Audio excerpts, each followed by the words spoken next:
उत्तराखंडच्या पौंडीमध्ये बस दरीत कोसळून मोठा भीषण अपघात झालेला आहे।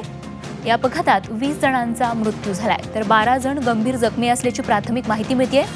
भौनीतून रामनगरला ही बस जात होती। एसडीआरएफ हेलिकॉप्टरच्या मदतीने आता सध्या या ठिकाणी बचाव कार्य सुरू आहे तर मृतांचा आकडा आणखीन वाढण्याची शक्यता वर्तवण्यात येते।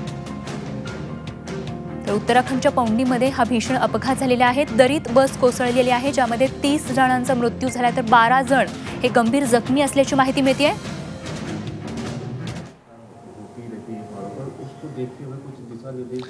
देखिए अभी 2020 तक जो ब्लैक होल्स हैं, जो संवेदनशील क्षेत्र हैं या हम एक एक्सीडेंट प्रोन एरिया जितने भी हैं, हमने 2020 तक उन सबको ठीक करने का निर्णय लिया है। उस पर कार्रवाई चल रही है।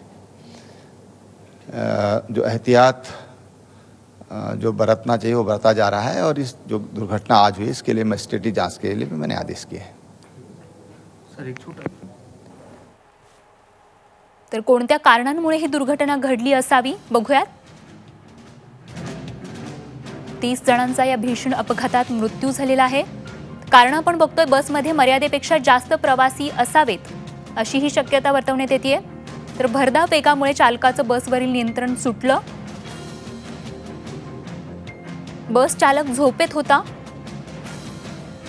ही कारण सध्या प्राथमिक अंदाजात पुढे येत आहेत। तर आता नुकतीच हाती आलेल्या माहितीनुसार मृतांचा आकडा आणखीन वाढलेला आहे। 45 वर मृतांचा हा आकडा गेलेला आहे। अत्यंत भीषण असा हा अपघात झालेला आपल्याला बघायला मिळतोय आणि मृतांचा आकडा हा दुर्दैवाने आणखीन वाढलाय। 45 लोकांचा यामध्ये मृत्यू झालेला आहे। उत्तराखंडच्या पौंडीमध्ये बस दरीत कोसळून हा भीषण भयावह असा अपघात झालाय ज्यामध्ये 45 जणांचा मृत्यू झालाय तर काही जण गंभीर जखमी असल्याची माहिती मिळते। झी 24 तास रहा एक पाऊल पुढे।